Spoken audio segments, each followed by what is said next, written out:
Hey everybody, welcome to DBS Films Podcast. My name is Kellen. With me as always is my brother Brendan, and together we make movies with DBS Films. Today we're going into part two of what we are recommending for you to be a successful indie film production. Now, with that being said, we kind of laid out in the first episode really what your mindset is, how the budget is going to be super important, how you want to keep your ideas simple, how it's going to be a lot of work. In this episode, we kind of wanted to break some things down to almost kind of give you guys a benefit. Again, we always say the best thing is the experience. And if you don't have the experience, it's almost kind of like walking through a little minefield. Hopefully, we can help you identify some of the mines in this episode.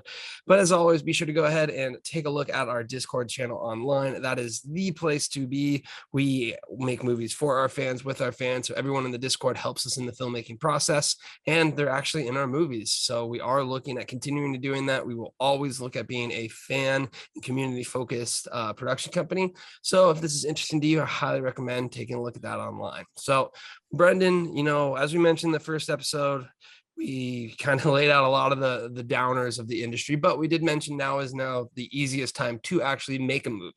So there's that dual edge to it.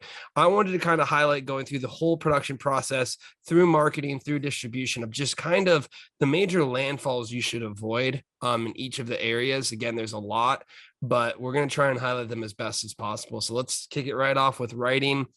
I think it goes back to keep the idea simple, but the biggest thing we stress with writing is write what you can actually film. I think is going to be the biggest lesson. What would you kind of say are the big pitfalls in writing that you see from first-time indie filmmakers? Yeah, just writing a concept that you don't have either the technical level to pull off, a skill level to pull off, or just having the actual budget in order to pull off the idea. And it's like, yeah, there's a lot of ideas that I want to make that I think are really cool stories, but they're they're gonna need $1 million budget to pull off. And I just understand I don't have that. So I go back to, more simple stuff. And there's nothing wrong with starting simple. Honestly, if you're a first-time filmmaker, try and find the simplest idea possible. Look, it's not going to be your magnus opus. It's not going to be your greatest movie ever, but you will learn from it, and you'll be able to show people that you have the ability to complete and finish a movie and upload it. And I think that's the biggest win for you as a first-time filmmaker, is getting something up, being able to show people that you're able to start and finish a project. And that honestly will probably put you ahead of 80% of filmmakers, because there's just so many movies that never get made, that never get uploaded, that never get completed. If you can go and show that you can create a feature film and upload it, you're going to learn so much. And then you have the option to actually, distribute it, get it out there on different platforms and get feedback from fans and, feedback from random people, and just start to get your feet wet with the distribution process and how this whole process works out. If you can, do that, you're in much better shape. So I think just a lot of filmmakers set themselves up with a really hard time to succeed, just based on how difficult their script is going to be. If you're a first-time filmmaker, I'd really try and find one location. So it's one house, and you get 2 actors, and then maybe a couple side characters that, are either your friends or family, or someone that can just come in and give the movie just a little bit more dynamic range. But if you have to have a really good reason to add more characters or add to another location to the script. There's a million ideas that you can do in one house and 2 locations, or one house and 2 actors. There's a million stories that could be told in that setting. And I try and find one and try and get as creative as possible. I think you're going to set yourself up for a much better time in just writing the script and working with actors, being able to shoot the script. And then when it comes down to editing, it'll be a much easier movie to edit. Yeah, it really is that. And I think the most ironic part of it when it comes to the writing process is this is the easiest process to switch. It is just literally words in your head. And the times that people stick to this versus when they have to make the compromise. So I think the last thing I really want to touch on is this is the place where you make the adjustments as much as you can. We always see the script as a flexible document that will change based on how we can execute it, and it's a compromise. And if you're not compromising already from the script, you're kind of in a rude awakening, because I think the biggest pitfall is that thing that you think you can film, you can't. that beat that you think is good, it isn't. So I think the second thing I kind of want to touch on is the movie's not going to be as clear as it is in your head as it is on the script to the audience. The things that you think are going to be good are not going to be as good as you think they are in the audience. And the thing that you think you can film for whatever's going to happen, you're not going to be able to. So be ready for that. I mean, if you look at Ghana, our first movie, we had whole beats and scares that we thought were scares that were just nothing, they just did not come across. So do you want to kind of touch on how even in your head with that idea of the script and whatnot and everything that you have, it's still going to be like you're not going to be able to execute anywhere near as much as you think you will be on that script. It's going to be way more clear in your head, and you have to be ready for compromise, and you have to start compromise from the original idea to the script. Yeah, and I think a lot of filmmakers, like, my big advice is if you're writing a script and you're about to shoot it and you want to shoot this feature, find your most aggressive scenes or the scenes that just require a lot of stuff and try and film them as a short. I think that you'll quickly realize whether or not you can pull off these scenes, and whether or not they're good. If you could pull off and make a scene good with just friends and family or someone that you can just, pay for one day of production, then obviously it'll work in a feature film with professional actors, and, you can give it better time and, more energy as far as, camera and gear go. I think that's the biggest thing. And I still do it now. When we film movies, I'll go out with Kel and we'll test footage out, or I'll work with another actor to test footage out, because I'm trying to find out, how quickly, I can come to terms with, can I actually do this? Is this actually possible? Or do I have to scrap this scene? And I think a lot of filmmakers kind of push that off, to the back of their head. And they're like, oh, we'll figure it out when we're on set, and never figure out things on set. It will never work out good. It'll always be terrible. And I think a really good movie, I said this before, a really good movie is just avoiding pitfalls. If you can make it through all, 120 minutes of, not 120 minutes, but an hour and 20 minutes without falling into pitfalls or making bad scenes or scenes that fall flat, you're going to have a really, really good movie. If you can do that without, falling into these traps, people are really going to like your movie. It's going to do very, very well. And I think a lot of indie filmmakers, the problem is that they don't know this, and they set themselves up for failure by essentially just hitting a lot of these traps, especially with their intro scene right off the bat. It's boring, it's dull, it's too long, it doesn't explain what's going on, it's confusing, and people turn off their movie. So I think, understanding what you can shoot, both on a technical and budget level, is super important. But it's like, if you're doubting yourself, if you don't know, whether you can pull it off, try. Do a lot of pre-production stuff, because pre-production is going to actually show you how to get these things done. And if you can't do them in pre-production, if you can't do them with a bunch of friends, then obviously you don't have the skill level or the budget to pull it off. Just scrap the scene and then take that as a win. Look, you avoided a pitfall, and just find another scene or another way to move your story forward. And you're just going to have a much better movie. I think a lot of filmmakers need to spend more time in pre-production and really try and, shoot some of these scenes, even if it's, which is an iPhone and some friends, and you're going to save yourself a lot of time and money, and your movies are just going to be that much better.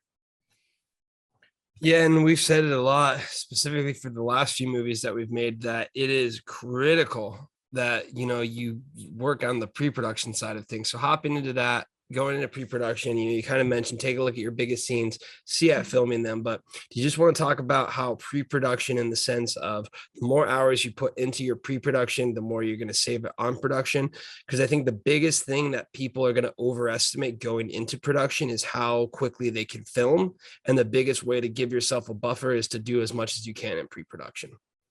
Yeah, I think pre-productions just make everything easier, because I think the biggest thing that I struggled with in the beginning is just, all right, how do I take the vision that's in my head and communicate it to the actors, the DP, and everyone on set, so that we can get as close to what's in my head as possible in the most time efficient way possible. And I think a lot of people just don't have a very good way of communicating this. And so there's going to be questions. It's going to come out wrong. The actors are going to get frustrated. The directors are going to get frustrated. The DP is going to get frustrated. And this just all leads to slowdowns. So I think that you need to be doing pre-production.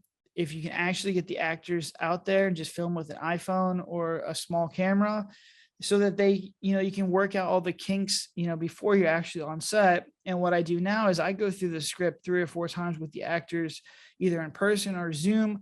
So if there are questions with the lines, if there are trouble lines, if they're, the characters' motivations are off, we can fix them in pre-production. We're not on set having arguments. And I think a lot of, filmmakers, especially directors, they want to be out like Alfred Hitchcock, or they want to, be Christopher Nolan or David Fincher and do a million takes and really get every little tick and cadence and rhythm of the actors' voices and really get the performance that's in their head.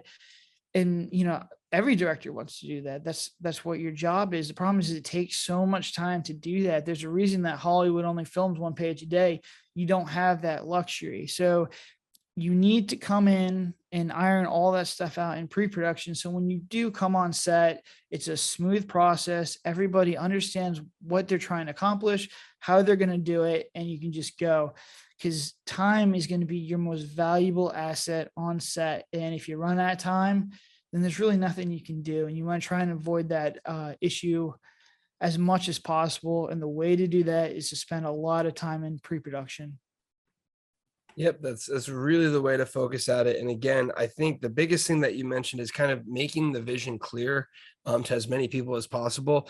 And again, this is something that we see just with our first thing of, keeping the set small, keeping that to, together and managing this many people. So, I think you really want to look at it, keeping it critical. Again, we usually have just the actors, one of the actors fills in as a PA. I'm doing the onset editing, so I'm looking at being the editor as well.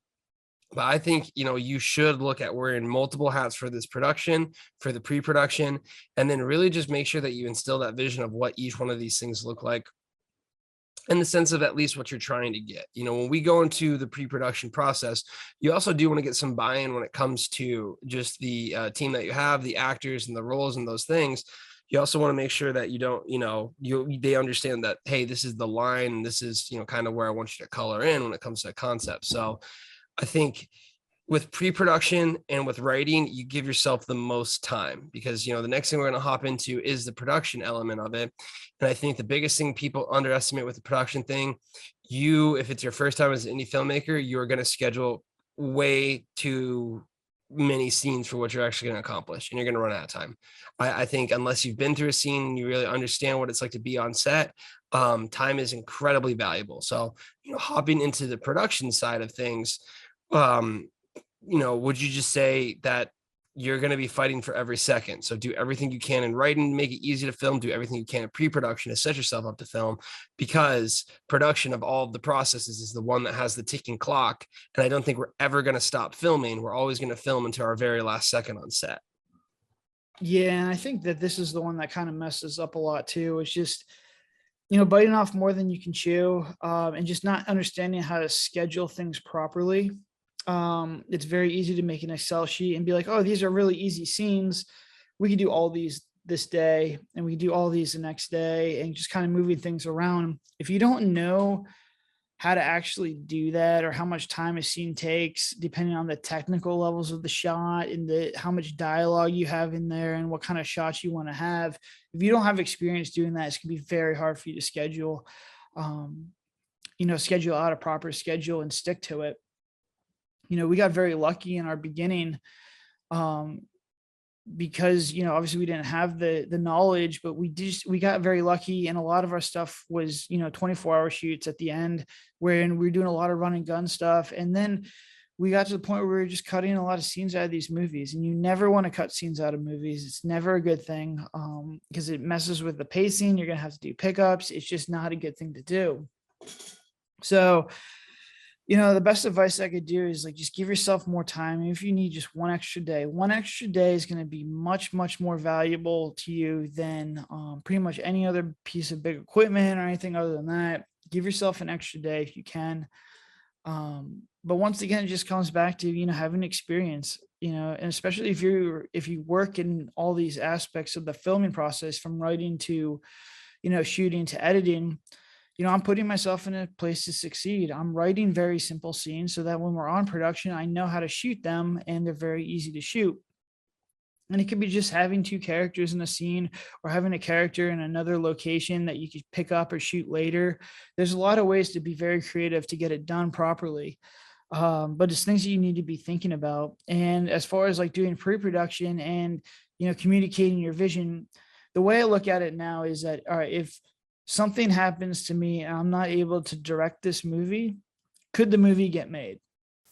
And that's what you should be looking at. The movie should be able to, you should be able to go on set and the actors should be able to almost self-direct themselves to complete the movie. And if you have that, if you're like, all right, look, my actors can do this, my crew can get this movie done without me, then you've done enough pre-production. And if you can't do that, or you can't say that, or, people are going to have, questions regarding the script or the character, well, then you didn't do enough pre-production. When I am on set and I'm directing, I'm just looking for things that are really away from the actual vision. And for the most part, that never really comes up. I think that if you can get to the point where the actors can self-direct themselves and the movie can get made without you as the director, then you've done your job in pre-production. And I think if that's the case, you're going to have a smoother shoot. You're going to have a much easier time directing, and you're going to have a better product, because when everyone's on the same team, the same page, and they understand what they're trying to do, the questions on set and the time is going to be just much, much more efficient. Yeah, you got to just maximize how much you can when it comes to just any time that you have. So that's going to be super critical, as we mentioned. Again, there's so many things that we can dive into when it comes to the production process. Again, we want to highlight that the time is critical. We are going to have individual episodes kind of diving into detail in each one of these subjects. But I think one thing that I've noticed, over our span of time here, really having like food for the actors is a super critical one. And, just making sure that you keep that tempo moving, you're in charge of the momentum. So, for pitfalls, I see people scheduling like one big meal, when what I recommend is just ask each of the actors, what are your favorite foods? Have it there, let them know, hey, you're in charge of, like, there's a reason there's a food table, there's a crafts table, so you can grab food at different times. And I see a lot of times indie filmmakers are almost like, I'll break for lunch or I'll do this. And having that in set slows down production. And then also, someone might get hungry before then. So I would say real quick, do you want to kind of touch on that or other big important ones that you see? And then also how momentum is critical on set. Yeah, for the first one, I think food. I mean, hungry and tired actors are going to be your biggest pitfalls. When they're hungry, they're going to get cranky and they're going to get grouchy and tempers are going to get short. So always make sure that they have food at all times, snack food, large meals. And then I think, what Kel said is if you can go the extra mile and just really give them stuff, comfort food that, they like, I think just keeps morale very high. As far as like tired actors, you really want to make sure you're forcing them to get 8 hours of sleep. The sets are fun. There's a lot of adrenaline. It's a great atmosphere and everyone kind of wants to stay awake and watch the whole process play out. Do not let them do this. If if the actor's not in the scene, tell them just go lay in their bed, or just, go try and rest and really try and get your rest. Cause the first 2 days are fine. It's day 3, 4, 5, 6, and 7 that you can get really tired. And the problem with tired actors is, once again, they're going to start to complain. Tempers are going to get short, but they start to just kind of phone in their performance. They're just tired. They want to get it over with. Their body's getting tired. So they're just like, all right, look, let me just say these lines and then this movie will be done with. And, I can go and get, 8 hours, 10 hours of sleep or just relax. So their performance will suffer. So it's your job to just make sure that, they're not tired, that they're well fed. And then really, like, it goes back to my job as a director. It's just pretty much keeping momentum is really the biggest job as a director. It's not, fixing small little things. It's obviously like you want to keep the integrity of your story and you're trying to communicate the vision of your story. But once again, this should have been done in pre-production. When it's actual production, I'm just looking for things that are just completely different than, what I'm looking for. So I can, have the actors color in the lines and just make it clear, what they're doing. We could try and work with different things, but my goal as a director is to get the two actors comfortable and relaxed and giving a good performance. And once I have them there, I want to try and keep them going for as long as I possibly can. So I'm just going to start going and we're going to shoot as much as we possibly can for as long as we possibly can when they have that energy and that momentum. And then once they start to get tired, or, once the performance starts to, drain a little bit, then that's when I wrap for the day. And I think that you want to keep the production moving fast. You want to make sure your lighting's fast. Everything needs to be really, really fast. Because anytime you have to break down something, move locations, change out equipment, you lose that momentum. And then the actors start to get tired. They start to get hungry. And once you start to lose that momentum, it's very, very difficult to get it back. So you really want to make sure that once you get going, you're the one just pushing this to keep going for as long as possible with the momentum that you have. Because that's really how you have a successful day. That's how you get through a lot of stuff. The days where it's a grind and you're going through one or two scenes and then you have a massive breakdown, and then one or two scenes and then a massive breakdown. Those are the ones where the actors start to get tired, they start to get cranky, the performance drops, and it's just very hard to start the momentum again, get it back up to that level, then break it down, and then rinse and repeat. It's just a very draining process. So I think when you're on set, your goal as a director is to just get them going and just run them for as long as they possibly can before they start to get tired. Yeah, it really is maintaining that momentum, keeping things moving, because again, time is not on your side on set, and this is your one shot to get the films, because the biggest thing you want to try and avoid is pickups. I think a lot of times people will kind of lean back on that, and if you can get the whole principle done, then it really kind of helps you out, because this will be a good way to transition into post-production. But real quickly, let's talk about the pitfall. Okay, you didn't get everything that you needed and you want to do a pickup. You can basically expect that this is going to be almost twice as long and hard just for those single scenes, because it really dethrones your momentum and it requires a lot more on the budget. So I think we'll talk about two things real quick. You want to talk about how pickups are very critical in the sense of really screwing up your progression into the post-production, in the sense of slowing you down. And then the second thing is how it's smart to actually plan a pickup like we did in the Murder House. So actually, let's answer that one first. If you're kind of not sure that you can film all of these things at the same time, a good indie film hack is to have someone either in a different room or something like that, whether it's phone call conversations, whether it's, for me, it was me inside of a van kind of running a live stream and being the comms person for the Murder House. But do you want to talk about how it could be a strategic idea to have pickup locations? I mean, we've seen indie films that have, stuck to a garage or something that they can use green screens to recreate different scenes, but that gives them the ability to have a flexible schedule, versus if you have a principal production that's going to cost a location, that's just going to be a nightmare. Yeah, I mean, locations are expensive. And every day you have to rent those locations is very expensive. So yeah, I mean, I think breaking up movies with having another character in another location that you have access to is very smart. And it'll save you, a lot of headache, especially if you know the actors or have access to the actors and you have access to the location as well.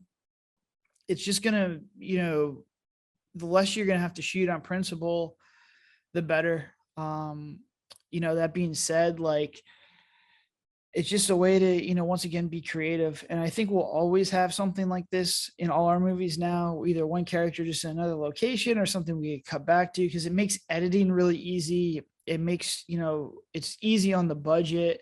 And I think you'll get like a nicer quality, a higher quality, because you're not going to have that time crunch of principal shooting. The van stuff that we shot in Murder House looks absolutely incredible because it's almost like shooting a short. We went out there for 2 days with a van and we knocked out like maybe 12 or 15 minutes.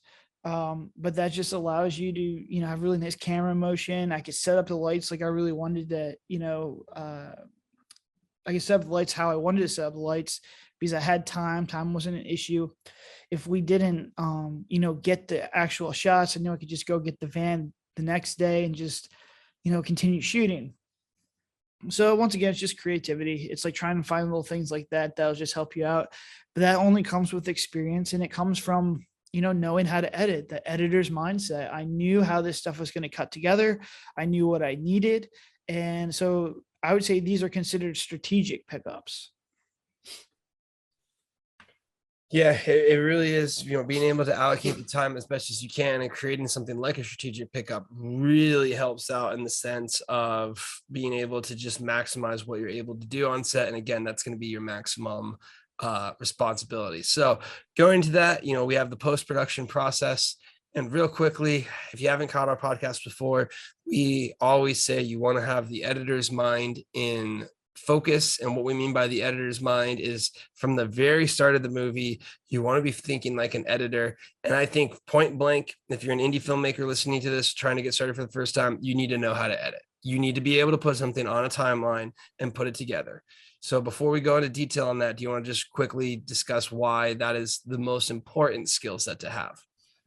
Yeah, 100%. I think out of all the things that you could possibly do, if you were to ask me, should I focus on being a writer? Should I focus on being a director? Should I focus on being a DP? Or should I focus on being an editor? And at the indie level, 100% is editor all the time. I think that if you want to do any of the other ones that I mentioned, you should also be an editor, because it's just, your stuff is going to be so much better. If you're a DP and you know how to edit, your shots are going to edit together so much better, because you can kind of gauge in your head, what shots you need. I don't really do a shot list because I already know what shots I need, because I know how to edit them. I'm not giving it to someone else. I'm going to do it. So I know how, these things are going to cut together, how I want to edit it, and how I want to shoot it. For the writer as well, you want to be a editor, because you're going to write stuff that can edit together properly, whether that's putting in montages or putting in quick cut scenes. How you get in and out of scenes is such a crucial part of filmmaking that you really can only understand when you're an editor. And that could really improve the pace of your movie by entering a scene with a hard cut or a loud noise, or leaving with a lingering moment, or closing a scene out with like a laptop shutting, a door shutting.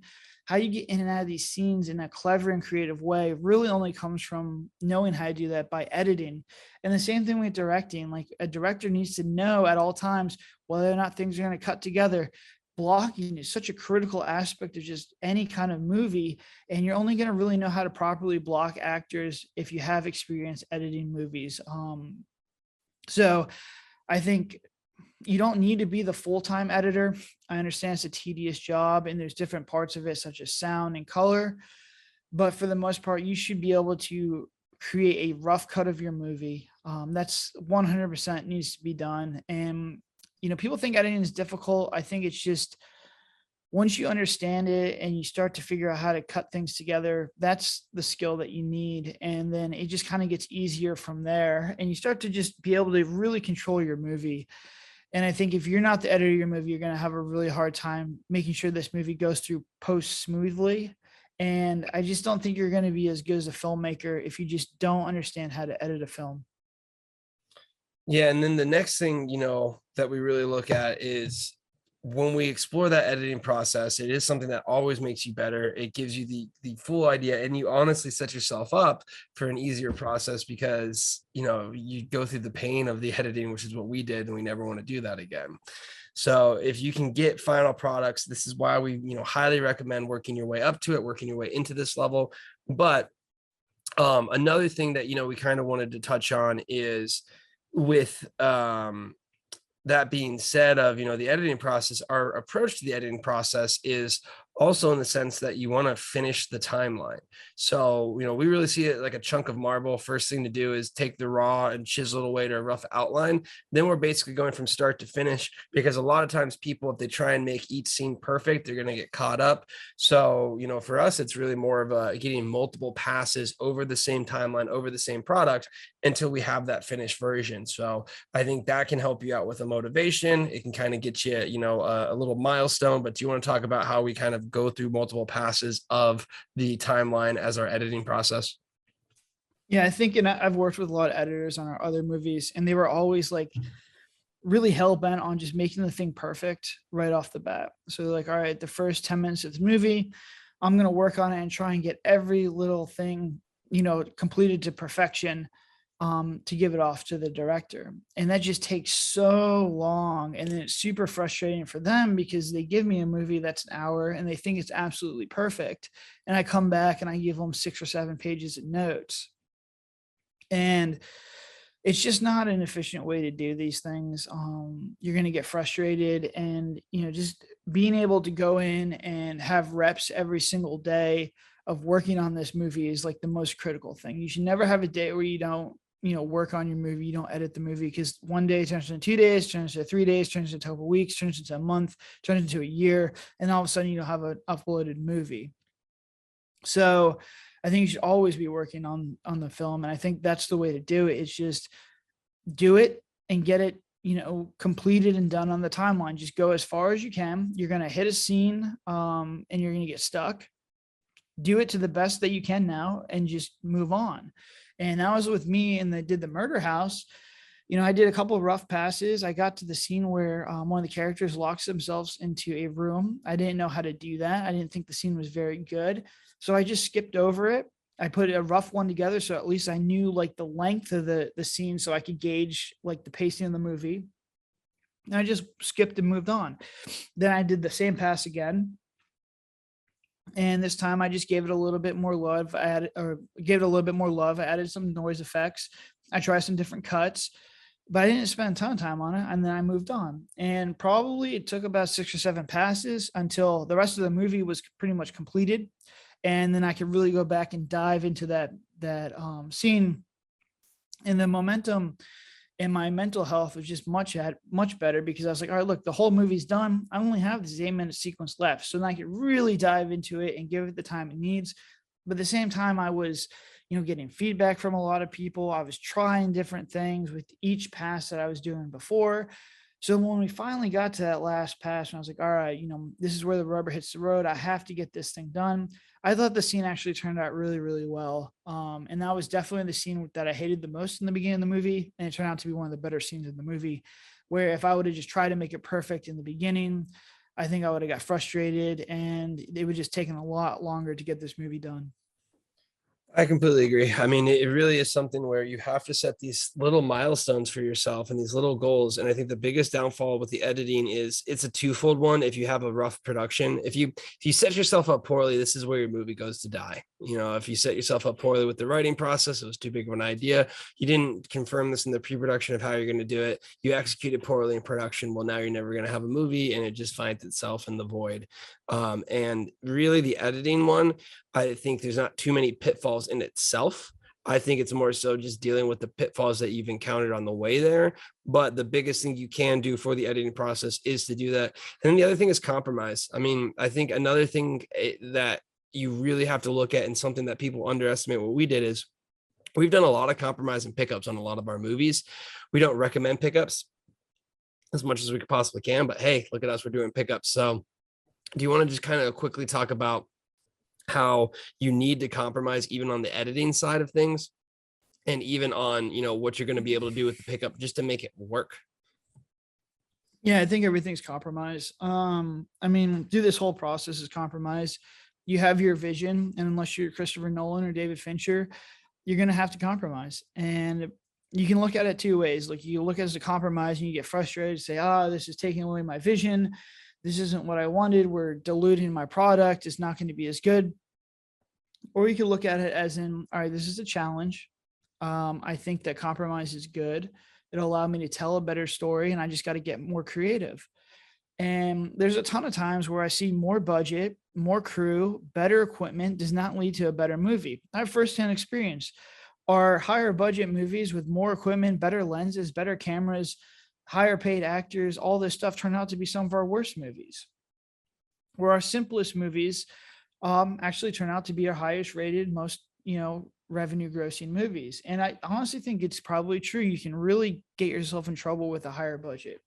So I think with pickups as well, I think you have to understand, what you're trying to do, and really only do pickups if it's absolutely necessary. I've talked about it before. I think there's 2 types of pickups. There's like random inserts and pickups that you can do for free that just give your movie like a little bit more production value. These are inserts of objects, different quick cuts. We do a lot of montages as pickups that are not done in the location of the house.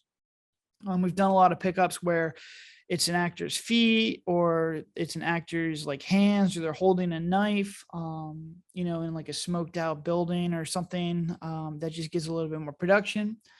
And then I think there's like pickups that just absolutely need to be done where something like catastrophic happened on set, where you're just missing a scene or something doesn't cut together or doesn't flow properly.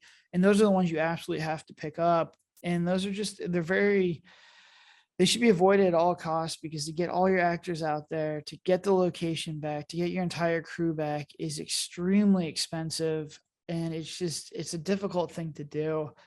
But I think, as you get better as a filmmaker, you'll get to the point where you don't necessarily need to do those pickups anymore.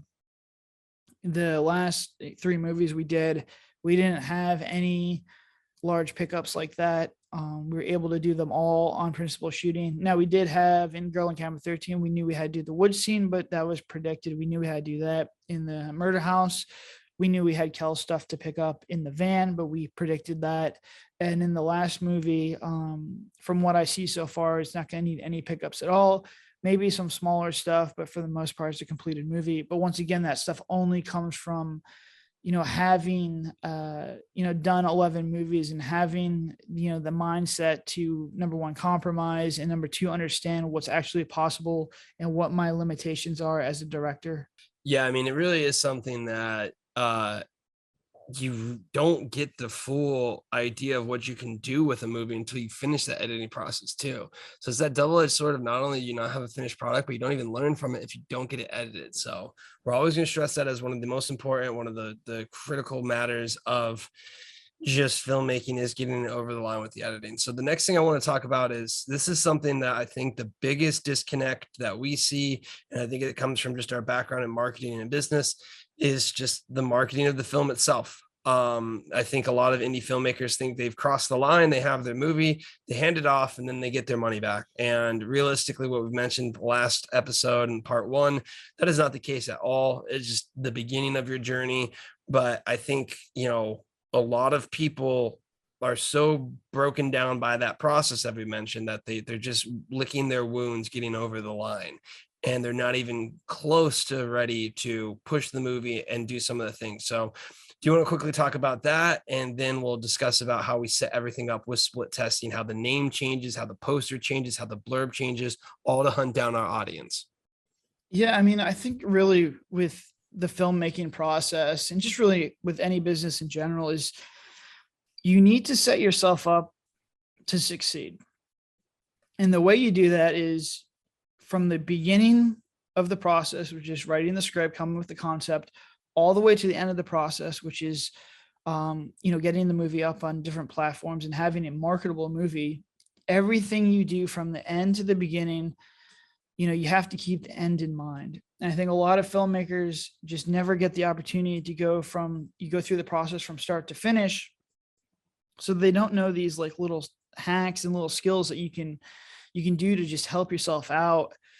And this is why we say it's just much easier. Your number one goal should be get something done and uploaded, just to go through this process, because the second time's going to be much easier. Third time's going to be much easier. So the way we do it is everything is, designed to be sold. This movie is designed to be well paced. It's designed for the AVOD platform. So AVOD's advertising video on demand. It's essentially commercials. They tried to get rid of commercials, and now commercials are back. And it's going to be an exploding industry once again. If you're an indie filmmaker, 90% of your money is going to come from AVOD. So what does that mean? It means that you have to have a movie that people are going to click on. And when they do click on it, you got to watch it all the way through. If people are watching 10% of your movie, if they're not getting past the intro hook, you're not going to get paid. And your movie's just not going to generate revenue. So what does that mean on a screenwriting process? It means that you have to write a movie that's well paced. There has to be a lot of action in there. It's got to move fast. It's got to move quickly. It's got to get people interested, and it's got to keep their attention. Each sequence, so all our movies are written with beats, which are pretty much 8-minute sequences. It's got to start with a hook. It's got to end with a hook, and it's got to go all the way through. People have to watch all the way through your movie. And you can write a movie like that, and you can direct a movie like that, and you could create a shot list that's engaging with a lot of montages and cool shots that keep, the viewer interested in your movie, and you can edit to keep pacing in mind. So I think, that's just an example of understanding what kind of movies sell, what people are want, and how to maximize your revenue, and then taking that knowledge and starting with the screenplay and going all the way through the whole process with that in mind, knowing that you have to create a fast-paced, fun movie in order to get your money back. And I think a lot of filmmakers never get to that point because they never finish a film, and they just never understand like what makes money and what doesn't make money. The distribution companies will. So they're looking for fast-paced movies, and you're going to set yourself up for better deals. You're going to set yourself up for just more revenue being generated by just keeping all this stuff in mind. So I think, yeah, it's just, you have to go through the process in order to understand a lot of this stuff.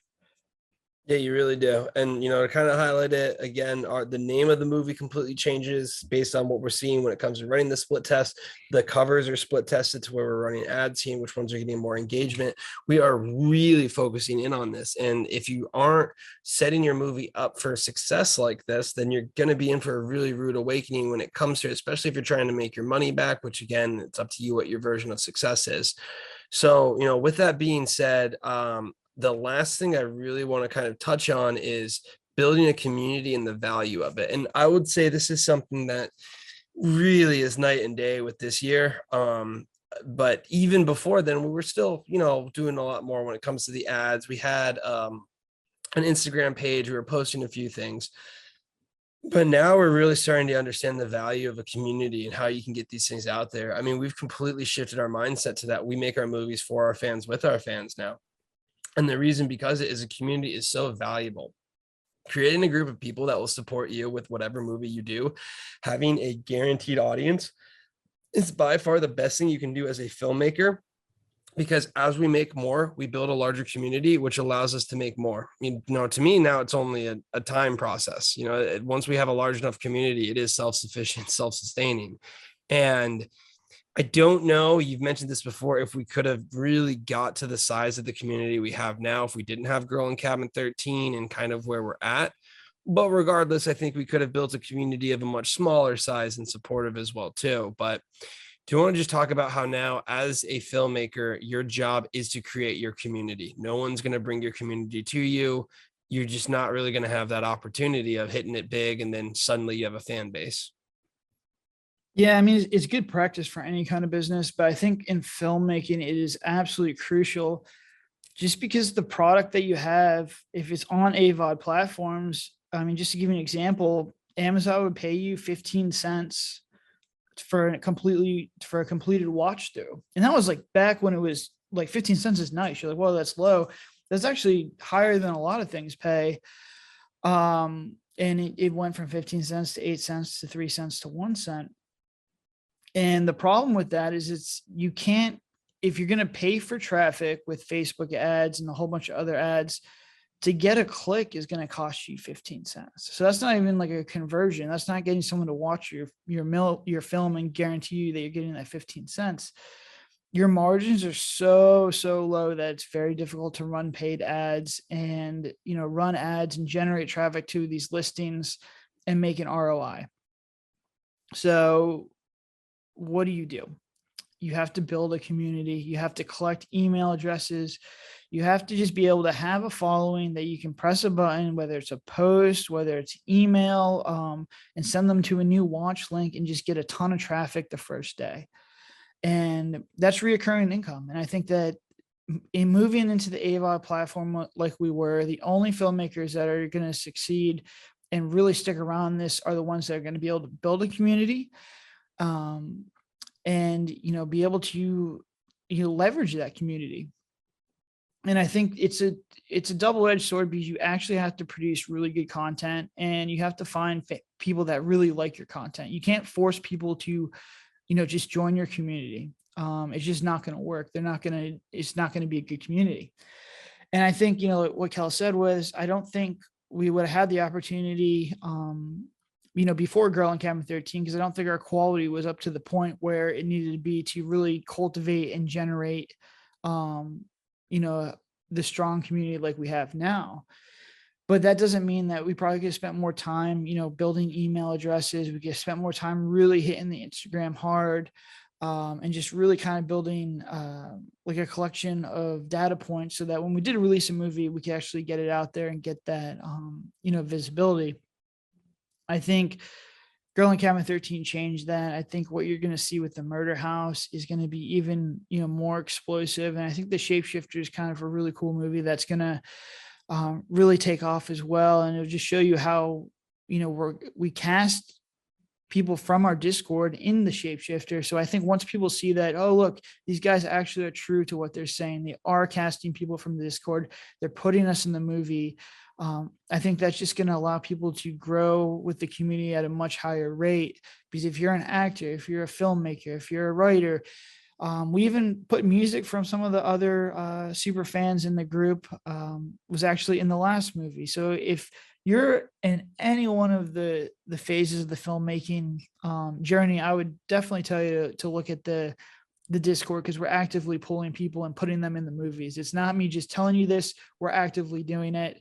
And it's just a cool thing. The community is really great. Yeah, I will say, it is something where we're most likely going to be a big outlier on it compared to what a lot of studios are going to do, because we do see it and we do see the passion of the community. We got lucky, honestly, with the first few super fans that kind of joined us. But with that being said, I think you need to go out there, find a group, because it helps you out. A lot of the things too is it's nice to have people that are giving you positive feedback. For the longest time, we've always had just kind of negative and 1 stars, but when you find your group, when you find your community, they're supportive of you. Not only do you get a benefit from them, actively pushing the movie, you get the motivational support too. It's nice being able to have people who say, I can't wait for your next movie. I can't wait for this. And I think nowadays, since it is so easy to make movies, you really do have to take it to this step of building your own community out there. The way that I basically did it is just going live on the social media platforms and just having a conversation. People who were interested with what we were doing would continue to come back to the lives that I was doing. And that's basically how the Discord was started. And from there, it's now grown. We're closing in on 1,500 members, and it's only been there for a little over 3 months. So I think that's just the power of finding your community. Those, again, are going to be the major things that we kind of recommend throughout this process. Again, have the right intentions going in. These are some of the things that are critical, and use these movies to build the community, that we said. But we're going to go ahead. We're going to actually start picking in more detailed topics to discuss when it comes to our podcast, as we are getting through the process of getting post-production. And, since we've been through all of the movies. So now we're really going to start getting a little bit more granular in these next few episodes, just highlighting the writing process, production process, and certain things that we know. So as always, make sure you take a look at us, take a look at that Discord that we're talking about, because that is the community to be. We are looking to make movies for our fans, with our fans. We'd love to see you in there. Until then, have a good one.